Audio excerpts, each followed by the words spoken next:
events at the center. So on Friday, November 20th at noon, we have the last lunchtime talk of the semester given by Roberto Fumagalli from King's College London, who will be talking about,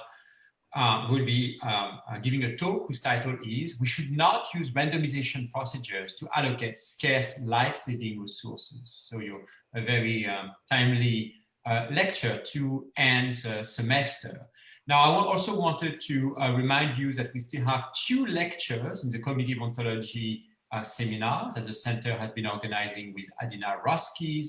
And the next one is on Thursday, December 3rd at 10 a.m. It's going to be given by Professor Joe Machery. And the title is Atlas of the Mind, Neurodegeneracy and Pluralistic Ontologies. And the last lecture of the problem of cognitive ontology will be given on December 10th by Professor Carl Craver from Washington University.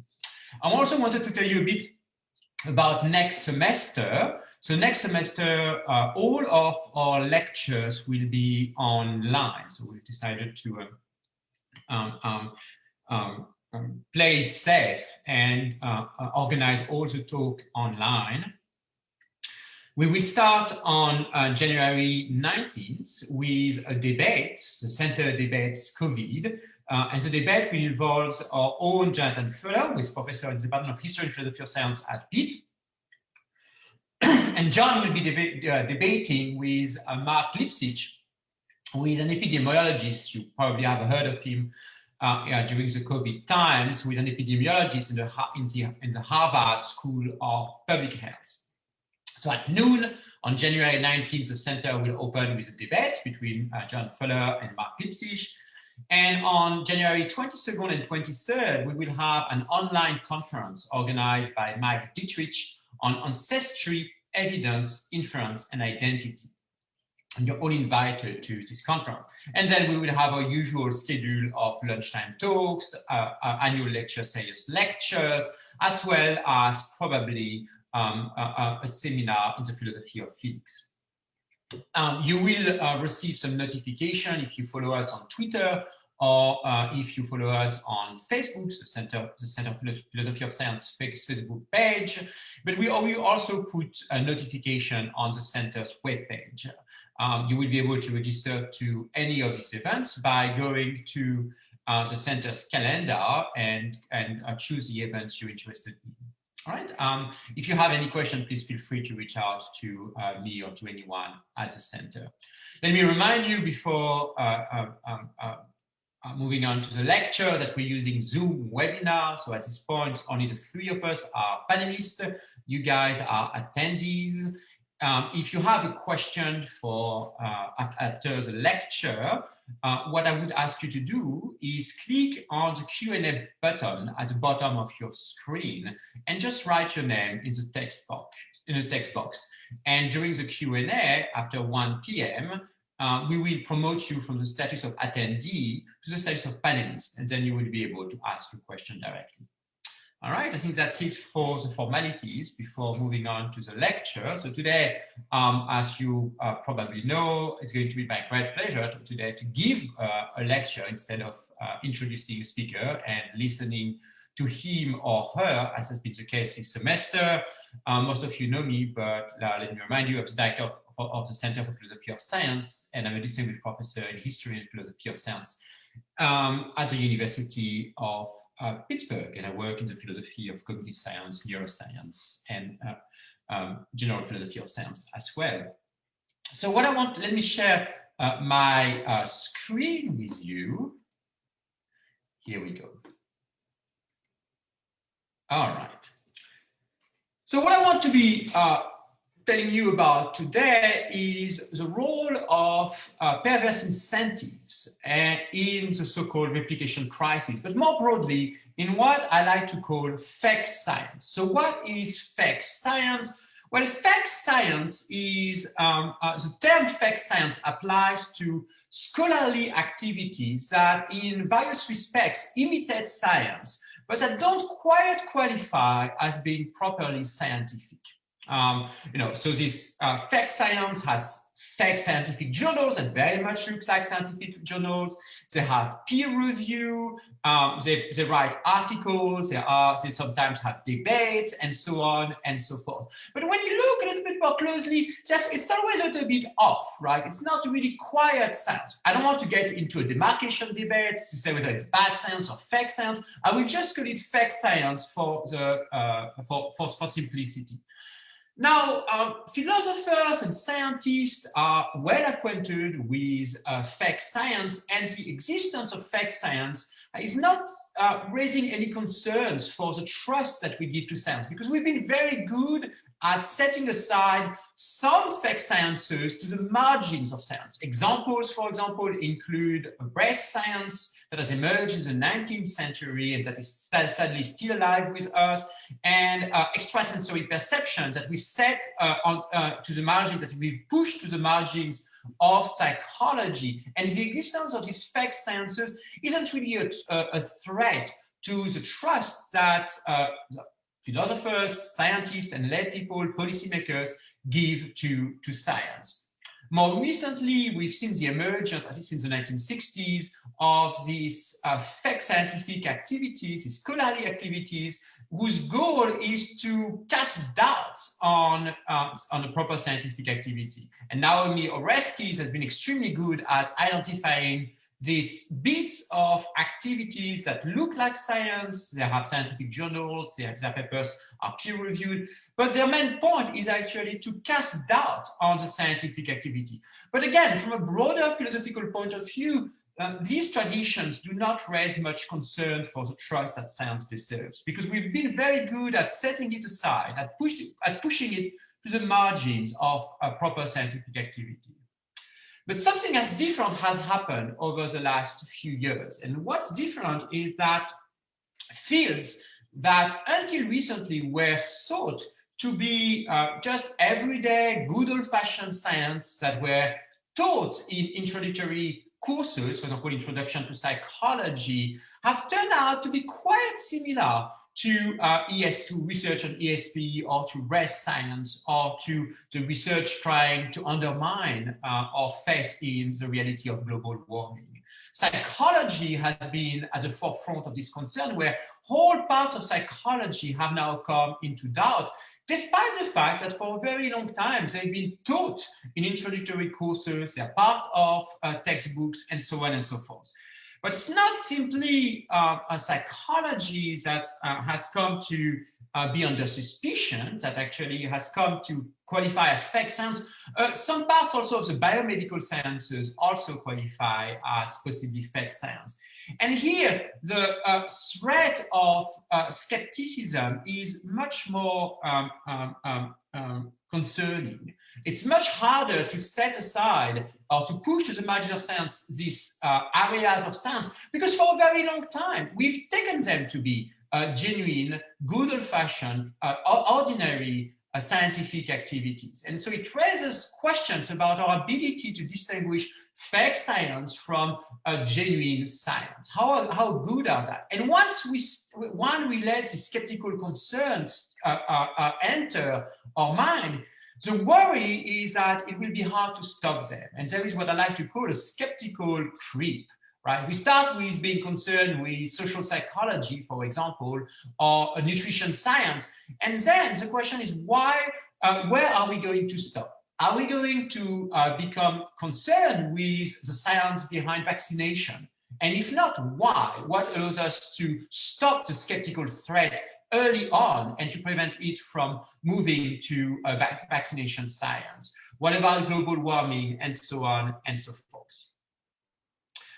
One way to try to stop the skeptical creep is to focus on the causes of fake science, right? Once we've identified why fake science emerges, then we might be able to sort out genuine science from fake science. Think, for example, of Oreskes' work. Once we find out that some scientists are actually paid to produce research undermining the reality of global warming, we can actually use that as a way to question at the very least, so at least to mark their scholarly output. So what I want to invite you to do today is to take part into whodunit, right? And the idea is to try to find out who, or more in that case, what is responsible for the emergence or the existence maybe of fake science. At this point, it's useful to distinguish two types of causes. On the one hand, what I like to call proximate causes, and on the other hand, distal causes. So proximate causes are aspects of scientists' experimental practices and theoretical practices that explain why their data are not trustworthy. By contrast, distal causes are aspects of the broader social organizations, the environment in which scientists work, that explain why scientists' experimental and theoretical practices lead to untrustworthy science, right? So today, in contrast to what I've done in some of my past lectures, I want to focus on the distal causes. And when you focus on the distal causes, what you find out is a usual story. Right? It's very commonly assumed that the reason why scientists engage in experimental and theoretical practices that result in untrustworthy science is because of the incentives that they have that they face, right? So the incentives are perverse, and they result in unreliable data, in untrustworthy science. What I want to do today is to invite you to rescue the fall guy. I believe that there is very little reason to take the usual story seriously. And in fact, I believe there's pretty much zero reason to think that the incentives that scientists are faced with are responsible for the existence, emergence, growth maybe of untrustworthy science. So that's going to be the goal of this lecture, is to try to rescue the fall guy, to try to rescue Mr. Perverse Incentives. But before focusing on the suspects, remember we are in a whodunit. I think the first thing we need to do, as one would do in any good whodunit, is to establish that a crime was committed, and to establish that there is such a thing as fake science. And I think it's not too hard to show that there is such a thing as fake science. In many ways, we should have known for a very long time that something was fishy in many fields of science. What you see here is a graph from an influential paper by Fanelli, published in 2010. And this graph reports the number of positive results across areas of science. For example, in psychology, more than 90% of the paper are reporting positive results. In fields like, for example, biochemistry, more than 85% of the papers report positive results. And in a field like space science, on top of this graph, more than 70% of the results of the papers report positive results. Now, for many of these fields, these are unbelievable numbers. It's just unbelievable that nearly all the scientific outputs done by psychologists and biochemists and people in the biomedical sciences would lead to positive results.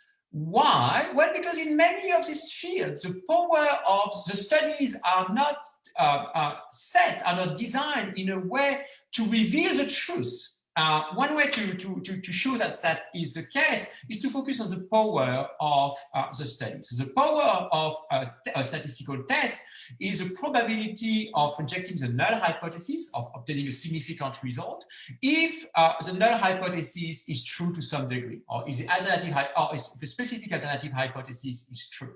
Right? So put more simply, if you assume that your own hypothesis is true, that the scientist's hypothesis is true, what's the probability of being able to show that this hypothesis is true? And if you look at psychology, for example, over the last 50 years, at least 50 years, the power of most statistical tests, the average power of statistical tests has been about 0.5. There's some variation across field, but that's about 0.5. What it concretely means is that if the scientist's hypothesis happens to be true, there's she has one chance out of two to show that she's right. In other words, she'd better just throw a coin rather than do an experiment. It's faster, it's cheaper, and it's about as efficient to reveal the truth if a hypothesis happens to be true. Again, don't think it's an issue just for the behavioral sciences. You find very similar problems in other sciences. What you see here is a remarkable paper published by Machery and colleagues that look at more than 100,000 studies in the biomedical sciences. It computes an aggregate effect size, and on the basis of this aggregate effect size, computes the average power of the studies. And the average power is nothing less than stunning. It's less than 0.1. Right. So if your hypothesis is true, then on average, you've got you got less than 1 chance out of 10 to get it right. But if that's true, how is that possible that 90% of the output of psychologies, behavioral sciences, biomedical sciences happens to report true positive? Something must be wrong, right? Something must be wrong in the science that gets to be done. And indeed, over the last 10 years, we've been able to show that something is actually wrong. And this understanding that something is wrong in various fields of science has been called the replication crisis. So the replication crisis, as I look at it, has two main features. On the one hand, the one that has been most discussed is the fact that if you look at the frontier of science, at the science in the making, many papers fail to replicate. What you see here is one of the most famous papers in this recent work in meta-science published in 2015 in Science. On the x-axis of the graphs, what you see, what the author of this paper did is replicate 100 studies quasi-randomly chosen. What you see on the x-axis is the original effect sizes. They are in green because these effect sizes were positive and the results were statistically significant. As one would expect, most of the results that get published in psychology happens to report positive results. So on the X, what you see is the effect size, they're in green because they are statistically significant and support the hypothesis of the researchers. What you see on the Y-axis are the effect sizes of the replications. And what should strike you immediately is that most of these effect sizes happen to be not significant. They don't reach the conventional level of significance. In fact, 2/3 of them fail to reach this level of significance. If you take that to be a benchmark of replication, it's a bit controversial, but we'll leave it at that for today. You can see that a large majority, more than a majority of positive results published in psychology journal fail to replicate. And if you look at the distribution of dots here, you see that in general, the effect sizes of the replication are attenuated compared to the effect sizes of the original study. And many are centered around 0. I should notice that a recent paper called Multilab number 5 has actually replicated this failed replication. So that's a very stable result. So that's the first aspect. It's not simply articles published in second order psychology journals. You find a similar phenomenon when you look at the articles in behavioral sciences published by Science and Nature. The results here are a little bit better. Slightly more than half of the articles did replicate, but it still leaves a large proportion of articles that fail to replicate if you take obtaining a significant result to be your benchmark for replication. So that's the first component of the replication crisis. Many articles, a surprisingly large number of articles at the frontier of science fail to replicate. But that's not, and this phenomenon goes beyond the behavioral sciences. You find very similar results in the biomedical sciences. Here's a well-known paper reporting that out of 53 landmark studies in oncology, so study of cancer, only 6 were successfully replicated. So about 10% of the landmark studies in oncology were successfully replicated. So replication failure is a very common aspect of science. It's not the only aspect of the replication crisis that I think we should be focusing on. The second component of the replication crisis, one that has been less discussed, is the existence of what I like to call ghost literatures. So a ghost literature is a literature that is made of many different results, dozens, sometimes hundreds, that seems to be converging on the same phenomenon. They use different methods to establish the reality of a given scientific phenomenon and theorize about the nature of this phenomenon. They seem also to build on them. There is a sense of accumulation of knowledge when you look at them. But it turns out, with hindsight, that these ghost literatures are made, by and large, of false positives. Some examples of such phenomenon is a literature on power pose that was led by Amy Cuddy's power pose is this phenomenon where by taking a dominant physical posture, you are changing your hormones and as a result become more risk-taking. And Amy Cuddy has argued that it was extremely significant from a social point of view because it was supposed to help minorities, particularly women, to be more assertive and to put themselves in a better bargaining position. Dozens of papers suggested that power pose was a real phenomenon until Simons and Simonsons, together then with other scientists, shown that most of these results are probably false positives. Now, the literature on power pose is not the only one. A larger literature, which is probably largely made of false positives, is a literature on willpower. The idea that your will is like a muscle that can get extenuated. And when your will is extenuated, then you are more likely to make mistakes. You're more likely to be unable to resist temptation, and so on and so forth. Hundreds of articles have argued for the reality of this conceptualization of the will that was emerged in the 1990s. It was taught in textbook and at the undergraduate level until it became clear in the 2010s, following some meta-analysis and some pre-registered large-scale replication, that willpower was probably not a real phenomenon. Right? That's an example of what I call a ghost literature. So the crime. What's the crime that we're investigating? Well, the crime has two components at least. One of them is a number of papers that failed to replicate at the frontier of science. The other one is when you move away from the frontier of science, but look at the science that seems to be accepted, that seems to be part of the core of a fact that people accept. But some of these large literatures happen to be what I call ghost literature. All right, so much for the crime. Let's move now to the possible suspects. And meta-scientists, philosophers, psychologists, epidemiologists, biomedical scientists, and others have discussed a bunch of possible candidates that could explain why there is so much fake science in science. I won't have the time, but that's not the point of this talk, but I won't have the time to talk about one of them, but I want to focus on a very likely and plausible candidate, Mr. Questionable Research Practices. So with most people working on this topic, I agree that one of the reasons for the prevalence of fake science is because scientists engage in questionable research practices, so or QRPs.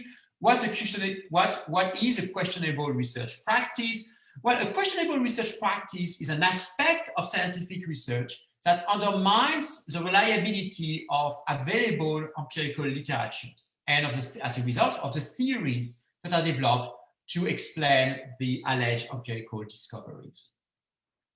These questionable research practices are quite diverse, but it's useful to distinguish two kinds.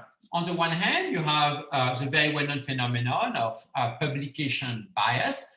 So here that's the idea that scientists distinguish positive and negative results, results that support their hypothesis and results that fail to support their hypothesis. And they write up and submit to journals only those results that are actually positive. Negative results are set aside in the file drawer. I guess nowadays they're put in a special folder on their computer. Publication bias is extremely well known. It's been discussed for decades now. More recently, the focus has been on p-hacking. So p-hacking itself is a concept that applies to many different practices. All these practices have that in common, that they increase the probability of getting a significant result. Examples of p-hacking include things like dropping outliers, right? With an eye toward getting a significant result. You can drop this outlier, drop that outlier, and see whether you get a significant result when you do so. You can run many analyses, including various covariates, right? You fit various statistical models, and which vary depending on which covariates are included, and you see which of those work. You can do sequential sampling, namely you add data to the existing data and you compute the p-value as you do so, and you present your results as if you had not done sequential sampling. And so on and so forth. So that covers a large range of possible practices, all of which increase the probability that you're going to get a significant result. And in fact, if you combine those practices, you're almost certain to get a significant result. I think there is a consensus that publication bias and p-hacking are proximate causes of fake science, of untrustworthy science. The question of interest today is not so much its proximate causes, but the question is why. Why do scientists engage in questionable research practices? And that's what I want to be focusing on for the remainder of this lecture. And that's where the fall guy is coming in. Because when you ask the question, why do scientists engage in publication bias? Why do scientists suffer from a publication bias? And why do scientists engage in p-hacking? The usual answer that you get is because of that incentive. So incentives scientists are faced leads them to p-hack and leads them to set aside negative results. Today, I mostly want to focus on p-hacking, and we can come back to a publication bias later on in the Q&A if you want. What I will be arguing is that, in fact, there's very little evidence that incentives are responsible for scientists engaging in p-hacking. Now, here is one of the many people who claim that incentives are responsible for the prevalence of fake science. Stuart Ritchie, in his recent excellent book called Science Fiction, How Fraud, Bias, Negligence, and Hype Undermine the Search of Truth. He has a whole chapter on perverse incentives, and here is what he says about this chapter. What we will find is that the scientific incentive system engenders an obsession not just with certain kinds of papers, but with publication itself. The system incentivizes scientists not to practice science, but simply to meet its own perverse demands.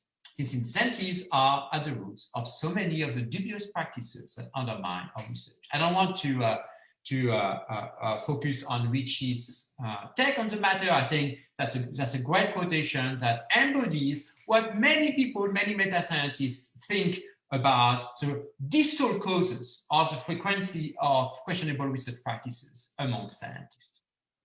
So what's the story? What's the usual story? Why, what's the story that incriminates the fall guy? Well, to get the story, we must focus on what motivates scientists. So most scientists, I think we can agree, are motivated by doing good science. They want to do good science for its own sake. They actually get into science because they really love science and they want to know the truth, or they want to actually get a better understanding of how things work. So scientists are motivated by good science. It would be a mistake, however, to believe that that is their only motivation, some heroic, somewhat old-fashioned model of a view of scientist motivation. Many scientists are also motivated by a desire to become eminent. They want to be recognized. They want to be recognized by their contribution to science. And, many of them want to have a successful career. It's pretty nice to live in a lovely city with a reduced teaching load and a lot of resources to do what one likes. Of all this motivation, eminence is extremely important. Why is it extremely important? Because it's a means for a successful career. One will have a successful career with all the financial and concrete goods that come with it if one manages to become eminent. So eminence is particularly central. How does one become eminent? Well, there's a lot of work in the sociology of science on that matter, and there is a consensus that there are two main components for eminence. On the one hand, productivity, on the other hand, influence. So to be eminent, one needs to publish a lot, right? To be productive, one needs to have a very, very, very long CV.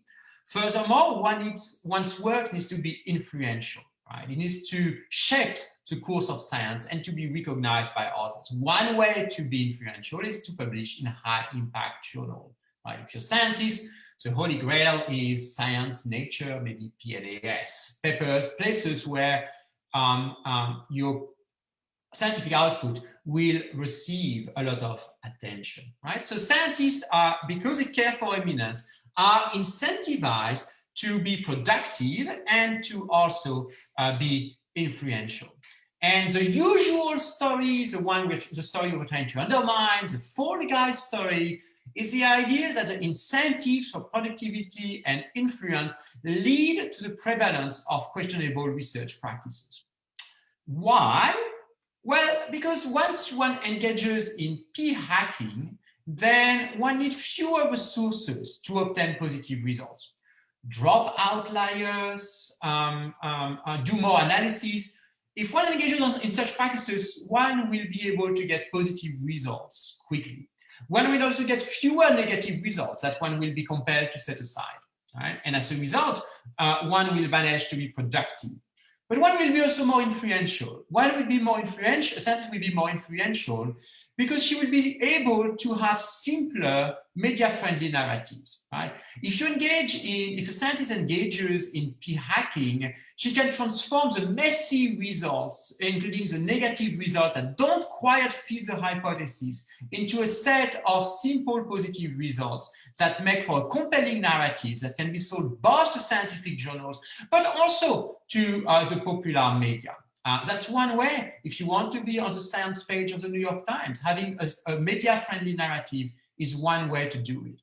The other reason why scientists might be incentivized to p-hack is that allows them to test bold, probably false hypotheses. If you take bold, probably false hypotheses, your results probably won't be the one you expect.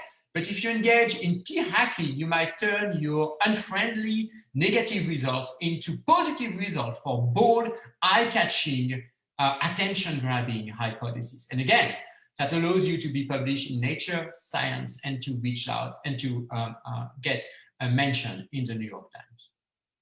So the usual story that one gets about the distal causes of fake science is that the incentives for productivity and influence lead people to engage in questionable research practices, particularly p-hacking, because it allows them to be productive, fewer resources, fewer negative results, and to be influential by testing bold hypotheses and having a consistent, simple narrative about the empirical facts. Again, so what I want to do is to show that there is very little reason to believe this usual story. I want to rescue the Fall Guy. And I will need to do that in two different ways. First, I'm going to look at the alleged evidence for the usual story, the alleged evidence for the hypothesis that the incentives for productivity and influence explain why scientists engage in p-hacking. And then I will look at some formal modeling of this idea. Okay, let's start with the empirical evidence.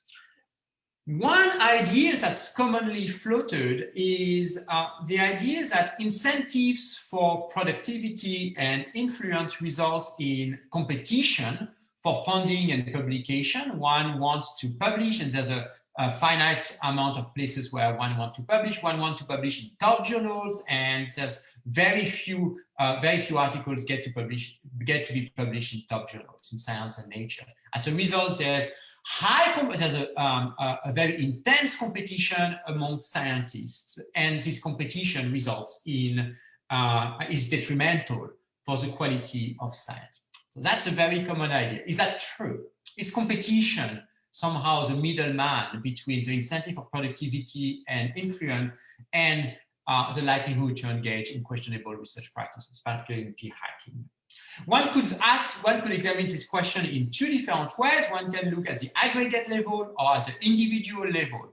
Looking at the aggregate level means looking at aggregate units, but when one looks at these aggregate units, one looks at whether units with more competitions are more likely to show signs of p-hacking.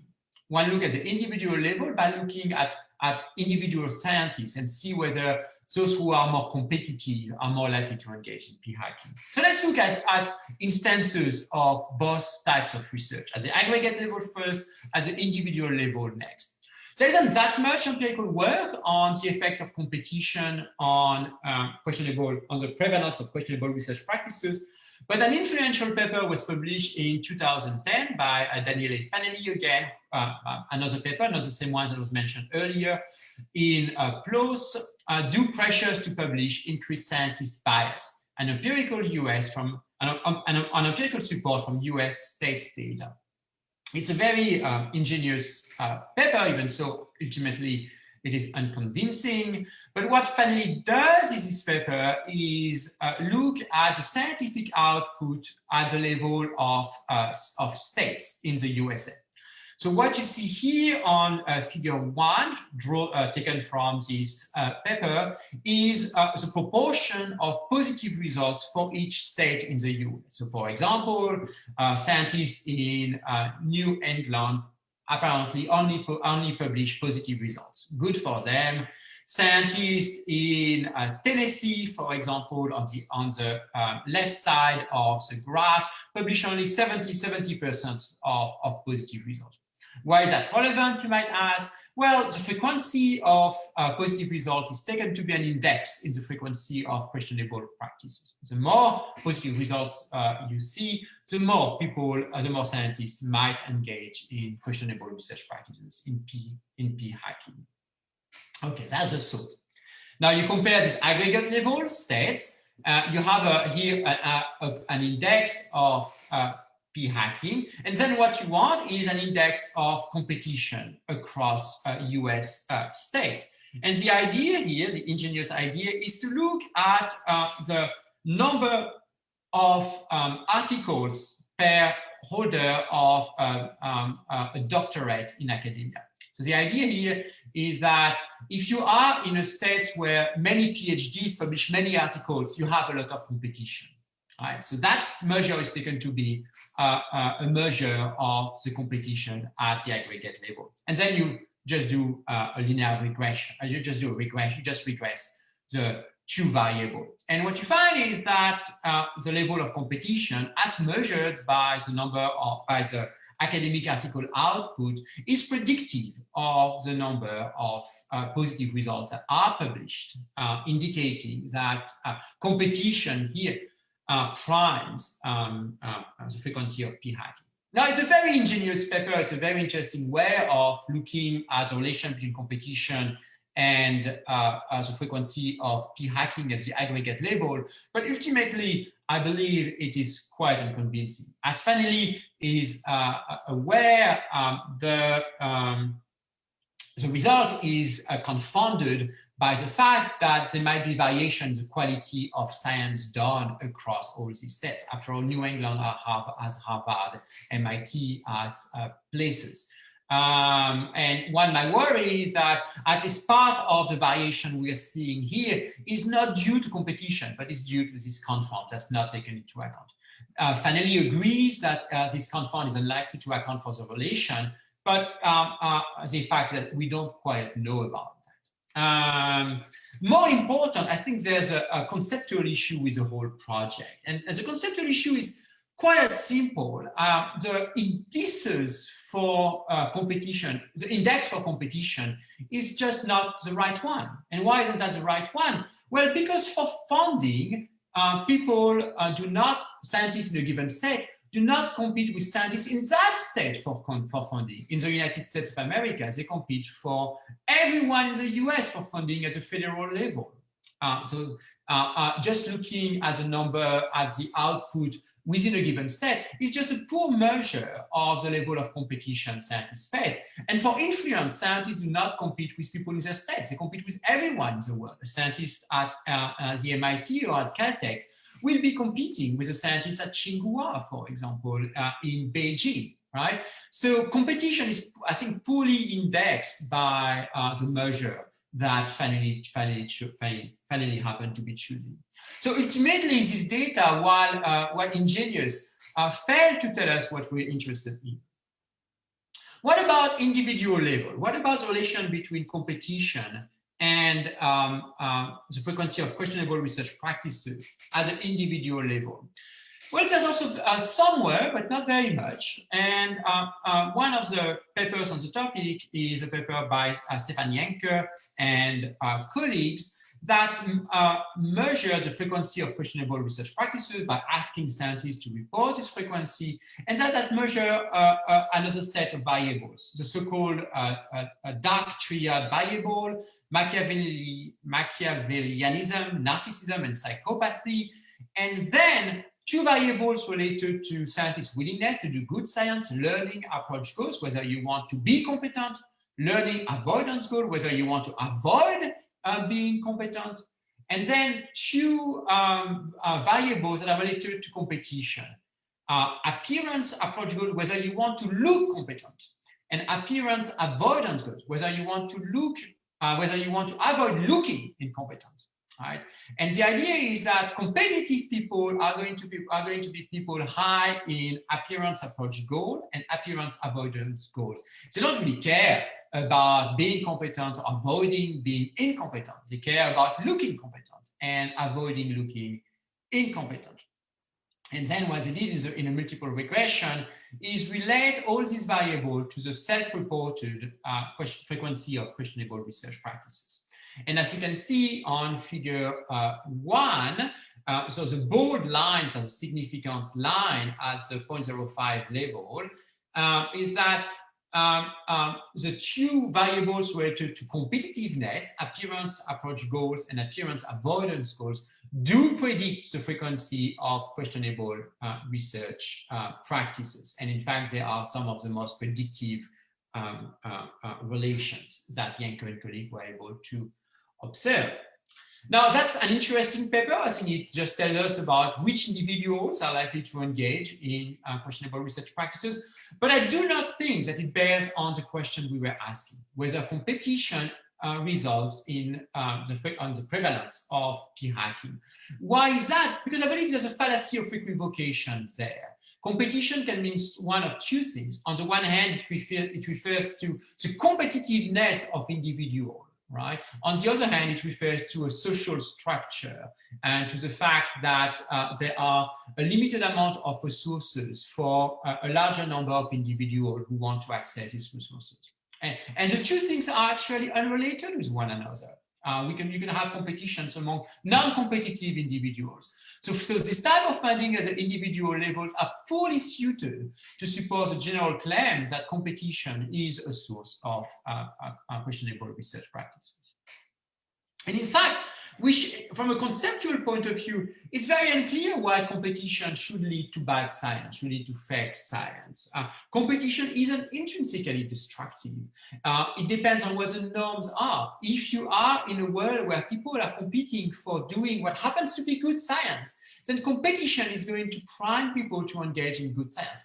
And indeed, I believe that's what's happening among some younger scientists anyway, and at least some scientific cultures, where younger scientists are actually competing for excellence in terms of statistical skills and also open science, right? So competition itself isn't intrinsically destructive, in contradiction to what this first hypothesis was assuming.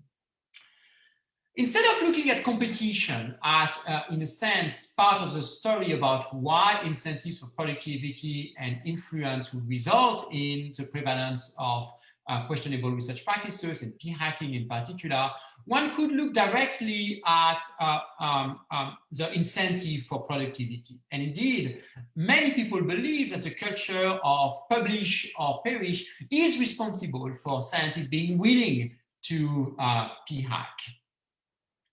The evidence is actually, however, for that idea is, however, extremely limited. Most of the alleged evidence is of the following kind. It's interviews or qualitative research asking people whether they believe that the pressures that they are facing or the pressures that scientists are facing explain why scientists engage in questionable research practices.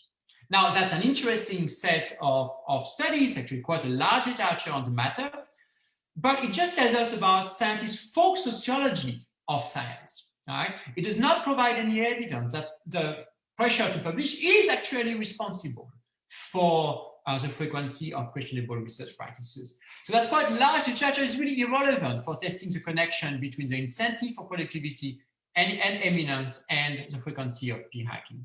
In fact, there's only 2 papers I know of that provide some evidence for a connection between the p-hacking or questionable research practices and the incentive for productivity. And what you have here is one of these 2 papers published in 2019 by Lauren Maggio and colleague. What should interest you most is a right column on the table 3, misconduct score. And as you can see, misconduct here is so that what you see here are the 0-order correlation, but the results hold in a multiple regression. What you should pay attention here is a significant correlation between misconduct and publication pressure.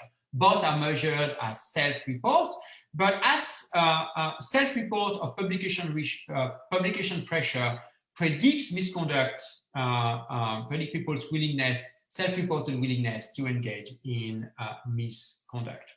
Now, I think this is a really, it's positive evidence for the connection between the pressure to the incentive for productivity and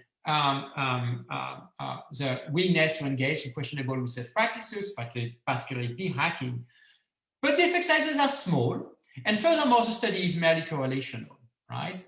So we don't exactly, because it's correlational, it's very hard to, it's unclear whether it can be interpreted causally. So the outcome, I believe, is that there is some suggestive evidence of a possible connection between the incentive for productivity and eminence and questionable research practices, but the evidence is actually really thin on the ground. Contrary to the certainty that meta-scientists have about the role of incentives in the prevalence of fake science, the empirical evidence is actually far from telling. Now, in addition to the empirical evidence, meta-scientists have often alluded to formal models. And in this area, the most influential formal model is a model developed by Higginson and Munafo in 2016. So what I want to do, it's been a model which has been cited a lot and extensively in meta-scientific discussion of the replication crisis and of fake science. What I want to do now is to describe this model, describe its main results, and tell you why I believe it's an unconvincing model. So the setting is the following one. Imagine you're a scientist and you have the choice between 2 types of experiments. You can do one of 2 experiments.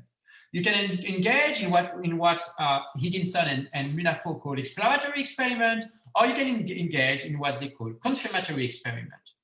An exploratory experiment, in a nutshell, is a new experiment. It's an experiment that has not been done before. A confirmatory experiment is roughly a replication. You are redoing an experiment that has been done before. Scientists have a scientists have a specific amount of resources. Let me backtrack a bit. So you can do one of these two experiments. NE is a number of exploratory experiments that a scientist will be doing. And C is a number of confirmatory experiments that a scientist will be doing. The number of exploratory experiments, NE, is a function of a few things, particularly of T. T is the resources, the total amount of resources that the scientist has. Theta is a proportion of these resources that are dedicated to exploratory experiment. 1 minus theta is a complement. So if a scientist dedicates theta % of her resources to exploratory experiment, she will be dedicated 1 minus theta times T to confirmatory experiment. The number of exploratory experiment depends on theta, of course, but also of the sample size, of the size of each experiment. And the size of each experiment is represented here by S. SE for the size of exploratory experiment, SC for the size of a confirmatory experiment. So what you have here in the numerator is a proportion of resources dedicated to exploration versus confirmation. And to have the number of results of studies, you divide that by the number of studies that the scientists run. And the number of studies that the scientists run is a function of the size of the studies. When a scientist runs many studies, she can run small studies, she can run many studies. When she runs big studies, she can run only a few studies. K here is a constant, which represents the constant cost of doing an experiment. All right.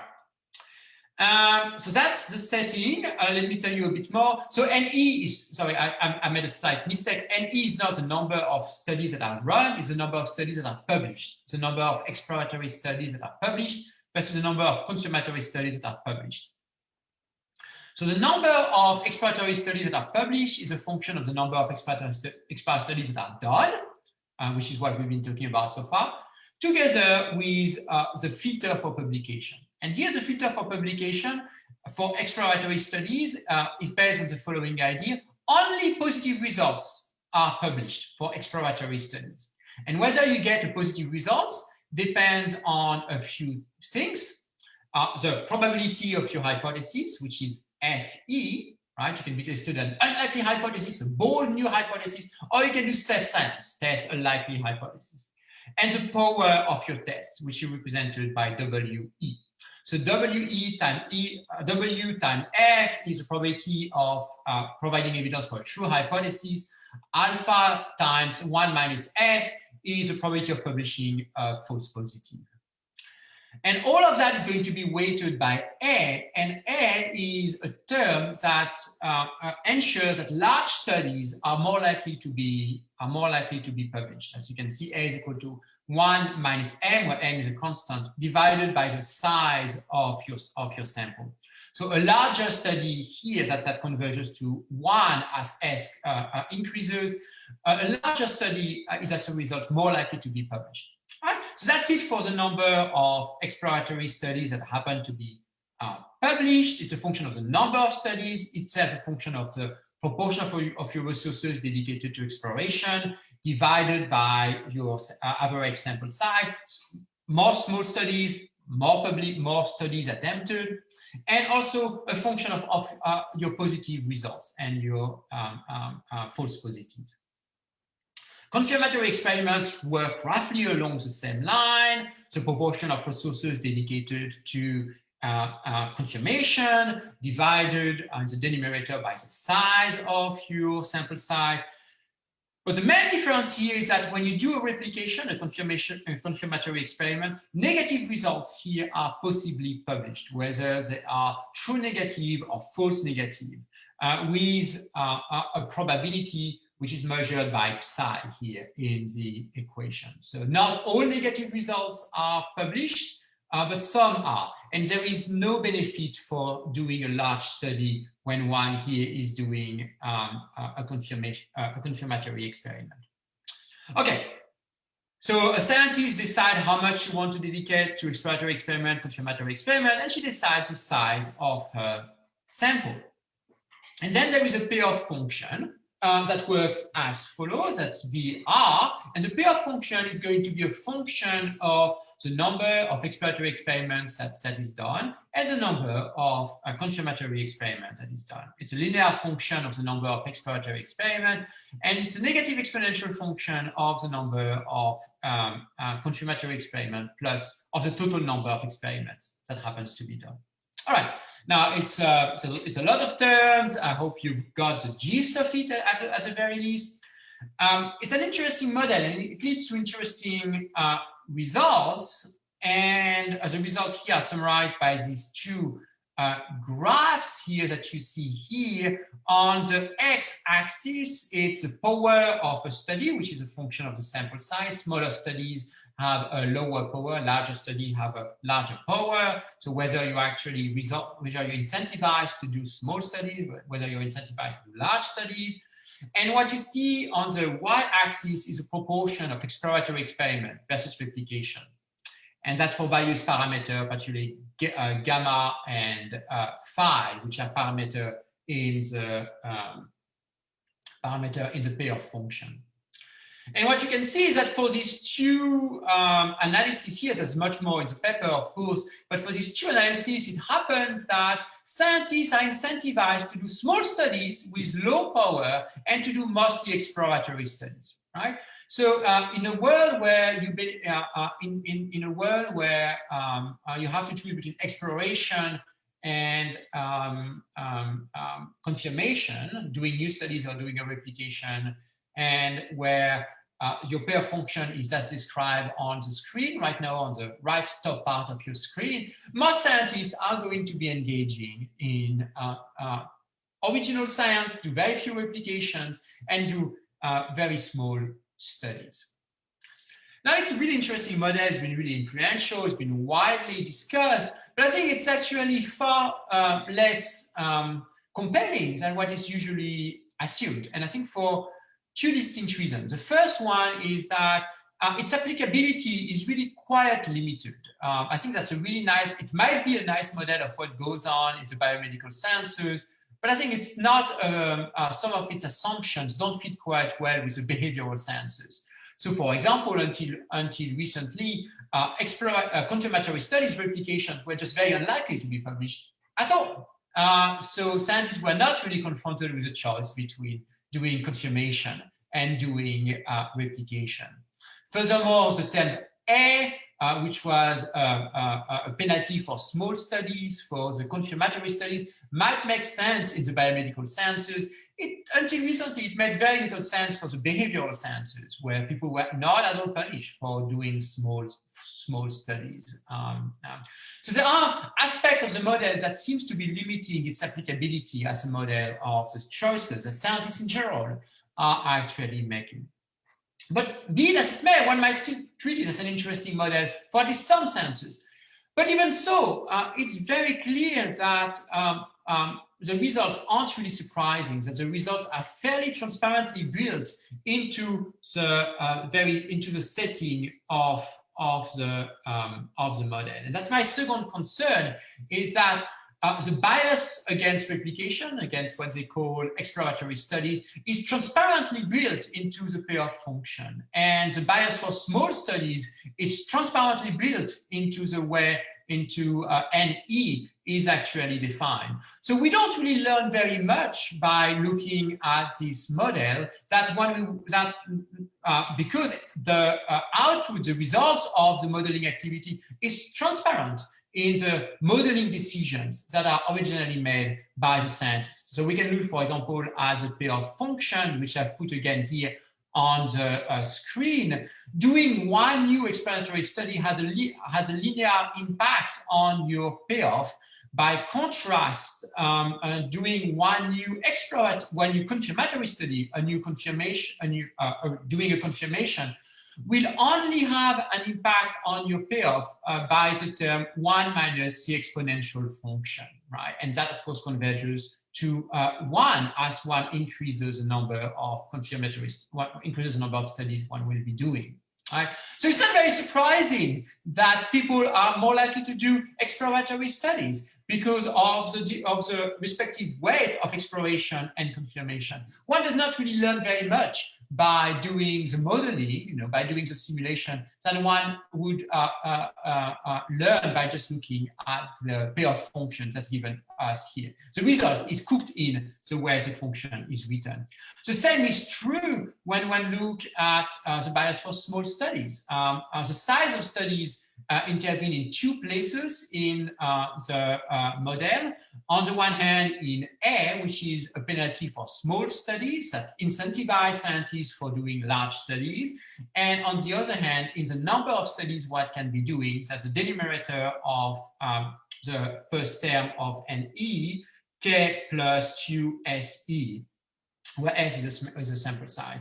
But so on the one hand, scientists are incentivized for doing large studies. Larger studies are more likely to be published. On the other hand, they're incentivized for doing small studies because when you do small study, you do more studies, so you can have more attempts at publishing your study. But the contribution of these two terms, 2SE in the denumerator and A is actually unequal, right? One benefits much more by doing a small study through SE because one increases the number of attempts at publishing than one would benefit by doing a large study, right? So the different contribution of the size in A and in the denumerator of the first term of NE just transparently explain why scientists are actually incentivized for why the simulation results in scientists doing more small studies with low power. So again, the simulation here don't tell us anything really new compared to the very setting of the problem. All right, so the outcome here is that while this model is interesting and definitely worth looking at, we don't really learn a whole lot because the outcome of the model is in fact cooked in the very equations of the simulations. I think it's time to finish. Just remember, our goal in this whodunit story was to rescue the fall guy who has been accused of being responsible for the prevalence of peer hacking in science, Mr. Perverse Incentive. And what I hope I've been able to do is to convince you that, in fact, there's been very little reason at this point to think that scientists engage in peer hacking because of the incentives for productivity and for influence, themselves driven by their desire for eminence. Now, at this point, you might say, well, if perverse incentives is not guilty, if he's not the culprit, or at least if we don't have any reason to take him to be the culprit, who is responsible? Who else? Well, it's good I'm reaching the end of this lecture because I don't quite have an answer to that question, and I will leave you on that. On that, thank you for your attention. I hope you enjoyed the lecture. Let me remind you that if you have a question, what we would like you to do is to click on Q&A and to indicate your name to ask to put your name, and then we'll promote you to the panelist status. Thank you very much for your attention. We have a little bit less than about 25 minutes for Q&A, which is now open for discussion. So please write your name if you have any question on this matter, and then we'll promote you to the statue of panelist. All right. I think Kerry has one question. All right. And Axel as well.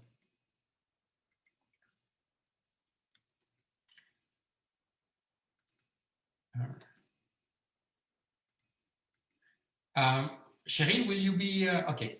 Kerry. Great. Hi there. Thank you. Can you hear me? Yeah, I can hear you well. Yep. Thanks. Hi there. Hi there. Thank you so much for the talk. That was really interesting and lots of great sources as well for us who teach on this issue. So thank you. So I was just wondering, so it seems to me, I completely get on having thought about the issue that most of my own sort of evidence base for thinking that perverse incentives were the root of or one of the roots of the replication crisis, and how much that rests on anecdotal evidence. And I also agree. I didn't understand the last study, but your criticisms of the other studies as well seem spot on. But I sort of wonder, maybe. So it seems to me that you've argued that we don't have good evidence in support of this hypothesis, right? And we don't want to go from absence of evidence to evidence of absence, right? And when I hear there's no, that there's no evidence of this connection, it's impossible to not hear that as saying that's not what's responsible for it, right? Maybe that's just a sort of bias on my part. But I wonder if there aren't other ways, maybe more straightforward ways of operationalizing the question. If can one not, look at different sort of either different regions of the world where scientists don't have to operate in this sort of soft money environment, in which they're very insecure, they're living from sort of hand to mouth. There's a huge amount of pressure. You've got a mortgage, you've got kids to feed, to do whatever you can to stay in your role. Certainly the US is like that. But I'm sure other parts of the world are not. Can we not look at this issue through that lens, or even just keeping the geography stable? Look at how say the US has moved from a kind of less competitive, less soft money environment to the environment that it's in today, and run some kind of analysis that way.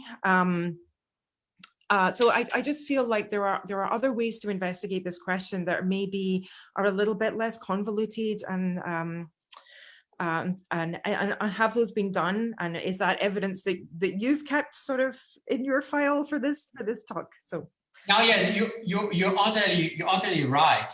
So there are many ways to look at the relation between incentives and the prevalence of QRPs. And indeed, at the aggregate level, one could look across sensors, one could look across countries, for example. And I think that's insightful. Now, it's very hard to do well for various reasons, because it's hard to measure QRPs, it's hard to measure p-hacking. And there are very few studies that actually do measure p-hacking. There are more studies that measure fraud and relates fraud to some of the things you're looking at. So for example, so you've been mentioning in your question. So there's a lot of things looking at fraud across countries and trying to relate country variation, so variation in fraud across countries, to the incentives, the type of incentives scientists face. For example, in China and in other countries like Iran, Saudi Arabia, there's a direct financial benefit in publishing a paper. You actually get money whenever you publish a paper. Right. And so people have been trying to look at these kind of things with respect to fraud. Fraud is easier to measure than QRPs, because not that it's easier to detect, but there are the number of papers that are retracted for fraud, and you can use that as your measure. Once you look at QRPs, publication bias, and p-hacking, it's very hard to do. It's very hard to measure. So there's actually very little studies that look at the aggregate level trying to connect QRPs. It's actually one of the striking facts of the existing literature. People are extremely confident incentives are the culprit, but they don't have much reason to believe that. They don't have much evidence for it. Okay, so they could. Yeah. Right. Yeah. So it seems, if you think about the ways that in the field of medicine people have tried to get around this, is by certain journals saying, if you want to publish here, you have to log that you are doing this experiment. So I think the New England Journal of Medicine does this. You have to log with us that you are doing this experiment before you then publish the results with us. Can that not give you, for example, a baseline that how many experiments are being done, and that's going to give you a measure of the kind of the likelihood that there's been p-hacking, or that this confirmation positive, whatever that's called, positive confirmation bias, positive result bias is being committed. Yeah. You're totally right. I mean, there are, so in medicine since 2007, I believe, but don't quote me on that. If you're federally funded, it's not simply journals, but if you're federally funded, you actually have to register your study, your sampling plan, your data analytic plan, and so on and so forth, and you have to report your results. Now, not everyone's very good at that. Not everyone is doing what they're supposed to be doing, but most people do. And then you can indeed study what gets to be published. And you can find traces of p-hacking and also questionable research practices. There's actually quite a large literature on that. But again, then the question is how to relate that to incentive for productivity and influence. It's again, I think it is possible, but I do worry it has not been done. It has not been done yet, to my knowledge, anyway. And so we just don't know. And I think it does require. I mean, one of the striking facts, I think it does require a level of ingenuity and using proxies to measure what you want to be measuring. So I see that it's a scientific. You're testing a psychological hypothesis, and now I think about it, the way that we do that seems subject to so many of the same criticisms we subject psychology to too. So thank you so much. Thank you. Next, Felipe.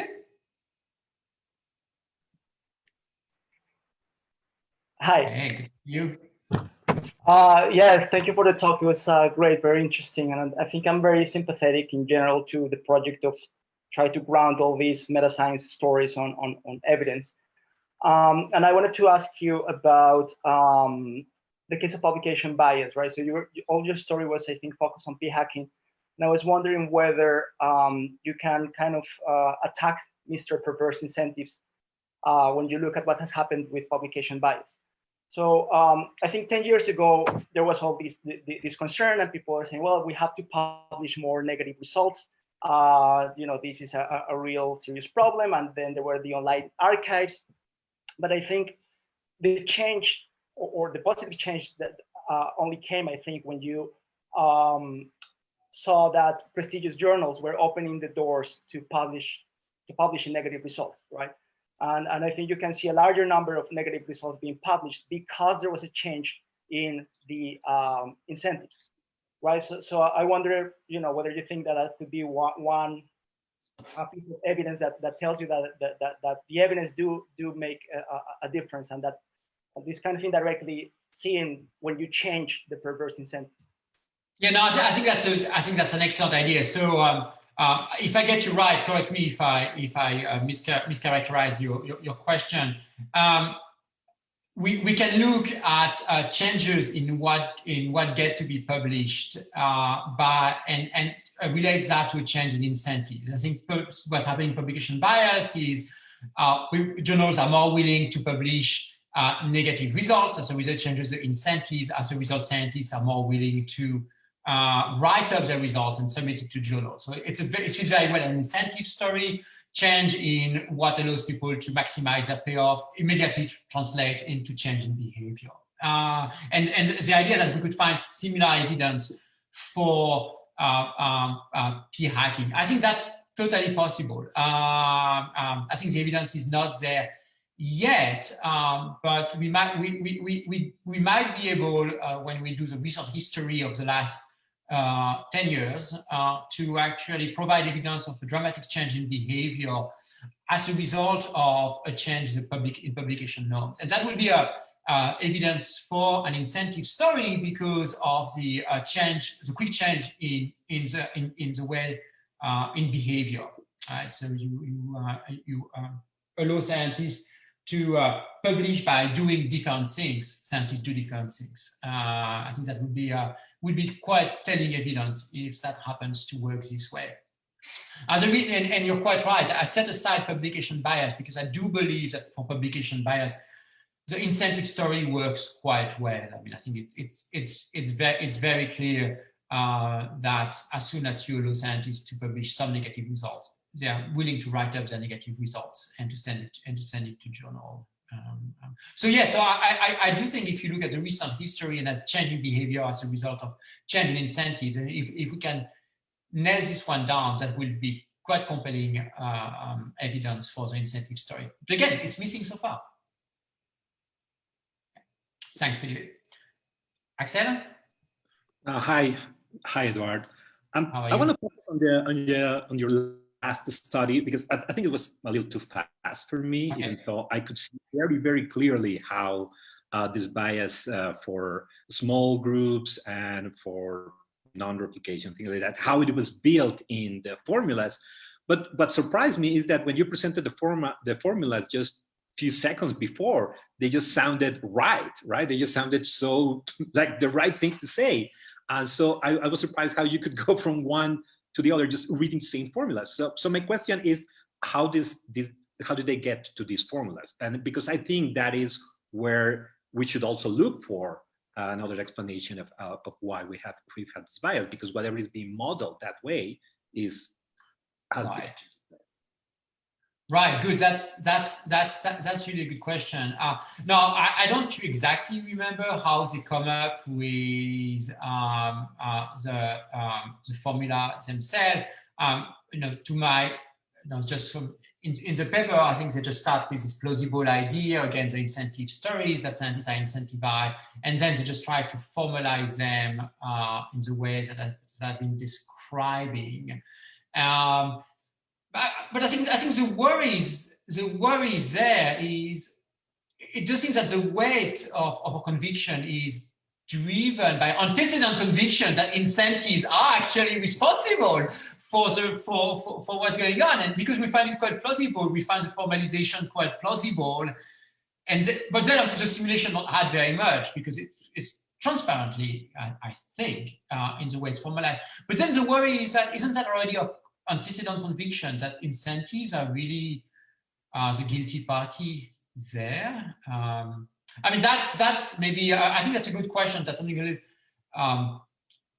it might, okay, so my criticism was, look, it's transparently in the way the questions are set up, the simulation and nothing. Now, it's true that might not be actually a very telling objection if it's the right way of modeling the situation, right? One might think, maybe the simulation don't add very much, but that does capture the right way of modeling the situation, and the simulation just makes that vivid, one might think. So that's a really good point. I think in my response, and is the one I just gave you, is that why do we take them to be plausible? Mostly because we're sort of committed to this incentive story in the first place.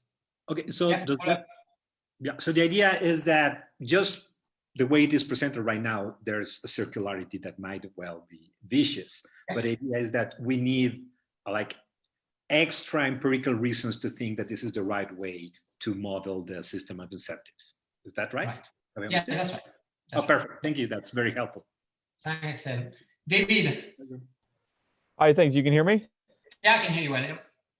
Yes, so I appreciate that you don't want to give an alternative explanation for the main issue, but I do want to hear you say more about explanations for how incentives became such a dominant sort of attempt at explaining this problem. Is it because of these sort of anecdotes? Do you think it's because of sort of exemplary examples that very much obviously are questionable research practices, or do you think it's maybe more tied to the idea that we just need an explanation that somehow gets us to move forward? Do you have anything to say about maybe some or all of those reasons? Yes, I can only speculate. I don't have any strong evidence for my speculations. And I had never thought about this question, so I thank you for asking it. So what we know here is in the domain of fraud. There are very well-known fraudsters in science, and many of these fraudsters have been extensively studied both by historians of science, sociologists of science. Some have written autobiographies, And they all tell us that the reason they did it is incentives. That's always the story they say. Now, you don't know whether it's a true story. It's kind of convenient to blame the incentives for their own behavior, right? But that's in the fraud literature, it has become sort of a trope of a very common idea that the reason why some of these well-known fraudsters ended up frauding is because of the incentives they were faced with. I do believe that, and the fraudsters themselves have been actually promoting this idea extensively, both in their interviews with historians and also in their autobiographies. I mean, Derek Stapel spends many in his really fascinating autobiography. You know, the Dutch psychologist who made up all his data and became a superstar, really spent a lot of pages saying that he really wanted to become famous and had always been viewed as a good but middle-of-the-road scientist who would never fly first class to be coming to the American Psychological Association and gives a keynote lecture. And he was very frustrated by that. He really wanted to become famous. And he just realized, well, one way to do that is just make up the data. And so he did. I think what has happened is that this fraud story has been extended to the questionable research practices, right? People take that the alleged incentive for fraud, whether or not whether or not it's a real story, the alleged incentive for fraud extended to questionable research practices such as p-hacking. I'm not sure it's a really reasonable generalization. First, I'm not sure the original story is true, right? After all, it's what the fraudsters say, and the fraudsters have a history of frauding. So I'm not sure what they say is true, but even if it's true, I'm not sure it's wise to extend it to p-hacking. After all, p-hacking and fraud differ in various ways, including whether or not your behavior is intentional, right? Many p-hackers don't intentionally mean to do bad science, right? At best, they try to cut some corners, at best. Sometimes they just follow the norms in their field. So I think that's part of the explanation. I think that's a speculation. Thank you. Yes, that's also something that I think is part of the story, because I find it very plausible, but I don't feel like I can give a good explanation of why, except by saying what you just said, which is looking at these fraud cases, which sort of feels like reading the autobiography of a losing general in a war to why they lost to the enemy. They have potential to make up stories. So thank you very much for the answer. Thanks. Colin. Thanks, Edouard. That was very interesting. And I had a question that initially was similar to Axel's about the last model that you presented. But I want to also relate it to the state-by-state study that you criticize and maybe suggest a more charitable interpretation of that. Yeah. So I wanted to sort of follow up a little bit on Axel and make a distinction between deciding on the functional form of the equations and then deciding on the parameter values going into that. And I wasn't sure if I missed it, how they came to sort of set the various values. Was it estimated from any data or some other external source? In which case then your criticism that it's very much sort of just cooking the books to come up with something plausible seems legit.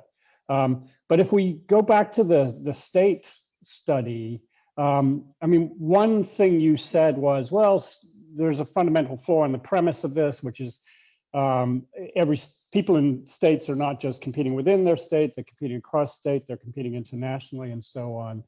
But I think there's a couple of things to say perhaps in response to that. One is that might be true, although we have other evidence, say from the work of Katie Berner, that scientists tend to cite their neighbors, not just within the same state, but actually on the same hallway, right? So there is this very local structure to the kinds of things going on, right? And the second was, I was sort of more drawn, rather than looking at Nebraska, which I think was on the far right, which is part of a big cluster of maybe 2/3 of the states where they're all close to 100% positive results, right? I was sort of drawn to the the other end of the distribution and thinking about, is there anything about those places that would give me some ideas? So seeing this as more exploratory rather than explanatory, more ideas about what could be going on there that would help then give a way of estimating parameters for the kind of model you were presenting at the end. And I think South Dakota was at the far left of that. And I think there were only 4 elements in that. And I started wondering, and maybe I missed this in what you said, but I started wondering about state by state differences in the kinds of science that get done. So I might imagine in South Dakota, there's not a lot of high energy physics going on, but there might be quite a lot of wildlife management stuff going on where you're just more likely to get negative results or inconsequential outcomes, right? But also it's a poorer state. So there's less money generally, and that shifts the incentive structure in a certain way, right?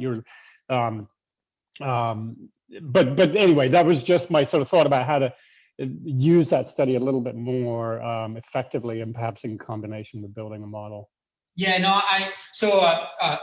about the model, the parameter values are all actually, I mean, what they do in the paper is really extensively vary the parameter values. They're not estimated in any possible way. And then they see how it influences the proportion of exploratory versus confirmatory studies and the size of the studies. It's really just trying to explore the possible combination of parameters. I was more concerned with the form of the equations, really, and why somehow,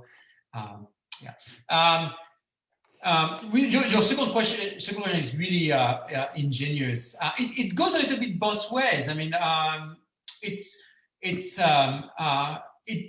does suggest that there are other confounds that might not have been considered by Fanelli. I mean, one might think that the type of science people do indeed is not fixed, and I think you're totally right actually about that across states, and that might actually be the proper explanation of the gradient he finds rather than competition itself. So, I mean, I just focus on the possible confound, which was the variation in the quality of the research that gets to be done.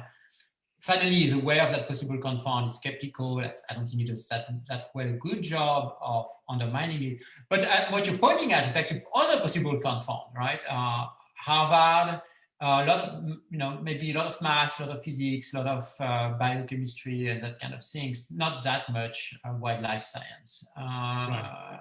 And that's a confound for his study, right? Because if somehow, right. I think maybe one way would be to look at this, and I don't remember whether there are controls for it, but I don't think so, to take his other 2010 studies, where you have the proportion of false of positive results across disciplines, and see whether you can account for these gradients by looking at the distribution of this discipline across all the states. If you can actually cut part of the variance this way, I think he's got a real concern on his hands there. So I think your concerns actually are not totally supportive of his project. I think it might actually raise further worries. So actually, maybe even more telling than the one I had in mind. And I really like your point about the geographical structure of citation. And I think you're right. It does provide some support for his way of indexing competition. I mean, after all, you might think your neighbor is actually in some ways the person you're competing with. and you really want to do better than him or her. So that next time you have together.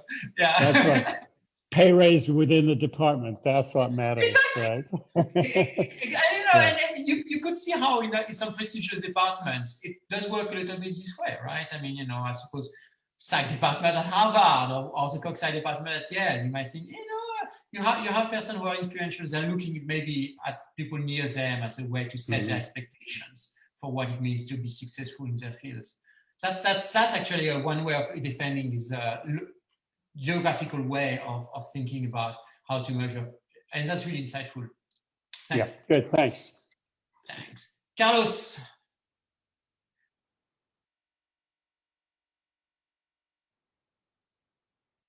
I can't hear you. You should unmute yourself.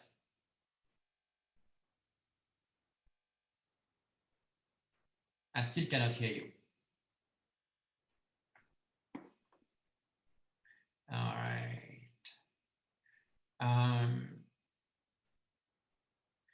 So I have your question. So since I can't really hear you, I'm going to read it. And so the question from Carlos was, has the literature on QRPs explored the possibility of structured departmental internal incentives? I don't have any citations that comes to mind. I do know that literature in STS, the Sociology of Science, has looked a lot as a role of modeling and as a departmental cultures for priming fraud and other problematic behavior in science. So there's a lot of work looking at that.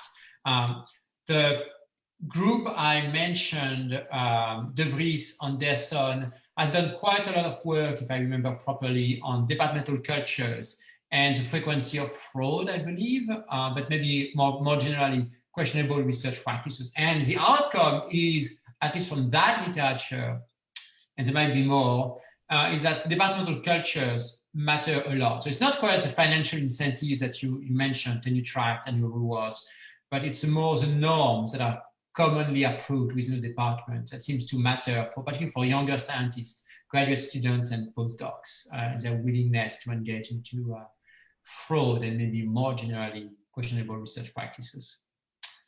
Kelly?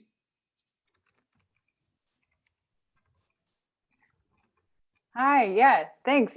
This is really exciting. And I'm interested in also like maybe pushing the envelope a little on these alternative explanations.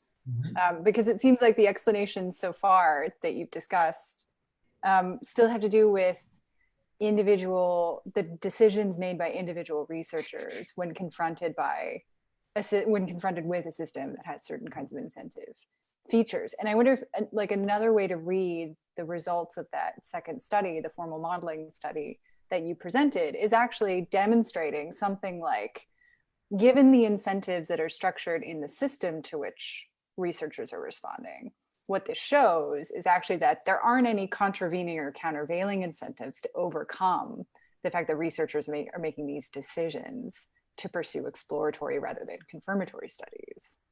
So there's not anything that's built into the system as it's currently structured to allow researchers to make a different sort of trade-off in a way that's going to lead to some tangible benefit to them.